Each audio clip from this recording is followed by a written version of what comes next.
रहीम अस्सलामुअलैकुम viewers, welcome to my YouTube channel. Viewers, कैसे हैं आप? उम्मीद करता हूं आप ठीक होंगे। वियर्स, आज मैं आपको ज़ेफ्टोलिन 4 mg टैबलेट का मुकम्मल रिव्यू दूंगा जो दमा के लिए बहुत ही मुफीद है। ज़ेफ्टोलिन टैबलेट किन कंडीशन में इस्तेमाल की जाती है, इसके फ़ायदे और नुकसानात क्या हैं, इसके कॉन्ट्राइंडिकेशन क्या हैं, ये सब कुछ मैं वीडियो में बताऊँगा।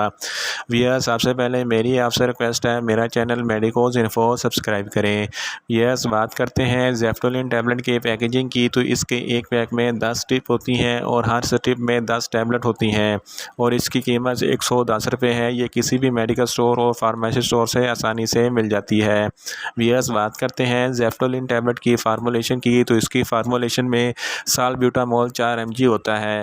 ये 2 mg की स्ट्रेंथ में भी दस्तयाब होती है। वियर्स, बात करते हैं ज़ेफ्टोलिन टैबलेट का सही तरीका इस्तेमाल और ख़ुराक की, तो ज़ेफ्टोलिन टैबलेट दिन में 3 बार इस्तेमाल करनी है, यानी कि एक टैबलेट सुबह, एक टैबलेट दोपहर और एक टैबलेट शाम को इस्तेमाल करनी है, या आप अपनी डॉक्टर के हदायत के मुताबिक भी इस्तेमाल कर सकते हैं।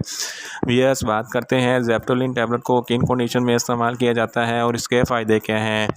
बरोनकेल एज़मा। बरोनकेल एज़मा एक ऐसी बीमारी है आपके लंग्स में जो एयरवेज़ होती हैं, इनमें इन्फ्लेमेशन हो जाती है, तो एयरवेज़ की नालियाँ तंग हो जाती हैं, जिसकी वजह से सांस लेने में दुश्वारी होती है और खांसी बहुत ज़्यादा आती है। जब सांस लेते हैं तो आवाज़ें भी सुनाई देती हैं। इस कंडीशन में ज़ेफ्टोलिन टैबलेट बहुत ही मुफीद है। ज़ेफ्टोलिन टैबलेट आपकी सांस की नालियों को खोलता है। जब सांस की नालियाँ खुल जाती है तो हवा आसानी से गुजर जाती है और सांस लेना आसान हो जाता है। इसके अलावा एक बीमारी ब्रोंकाइटिस स्पाज़्म होती है। ब्रोंकाइटिस स्पाज़्म में एयरवेज़ यानी कि सांस की नालियों के पट्टों में खिंचाव पैदा हो जाता है। जब फेफड़ों के ब्रोंकाई के पट्टों में खिंचाव पैदा होता है तो एयरवेज़ में तंग हो जाती हैं, जिसकी वजह से हवा मुश्किल से अंदर से बाहर और बाहर से अंदर जाती है, जिसकी वजह से सांस लेने में बहुत तकलीफ़ होती है और सीने में जकड़न पैदा हो जाती है और सीने में दर्द भी होता है और सीने से आवाज़ें भी आती हैं। इसको ब्रोंकाइटिस स्पाज़्म कहते हैं। इस कंडीशन में ज़ेफ्टोलिन टैबलेट बहुत ही मुफीद है। इसके अलावा एक बीमारी एज़मा यानी कि दमा है। दमा सांस लेने की तकलीफ़ को कहते हैं। इस कंडीशन में भी ज़ेफ्टोलिन टैबलेट बहुत ही मुफीद है।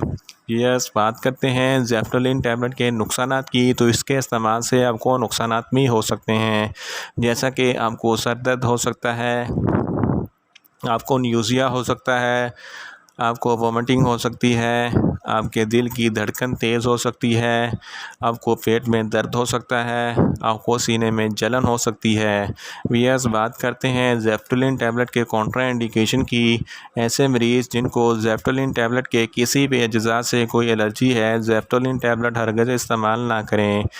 दिल के मरीज़ भी ज़ेफ्टोलिन टैबलेट इस्तेमाल ना करें और मैदे के अल्सर वाले मरीज़ भी ज़ेफ्टोलिन टैबलेट इस्तेमाल ना करें। गुर्दों के मरीज़ भी ज़ेफ्टोलिन टैबलेट इस्तेमाल ना करें और जिगर के अमराज वाले मरीज़ भी ज़ेफ्टोलिन टैबलेट हरगिज़ इस्तेमाल ना करें। वियर्स, यह था ज़ेफ्टोलिन टैबलेट का मुकम्मल रिव्यू।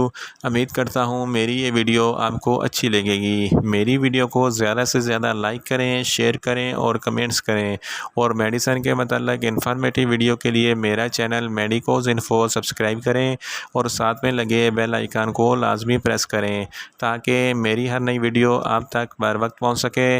मिलते हैं एक नई इंफॉर्मेटिव वीडियो के साथ। अल्लाह हाफिज़।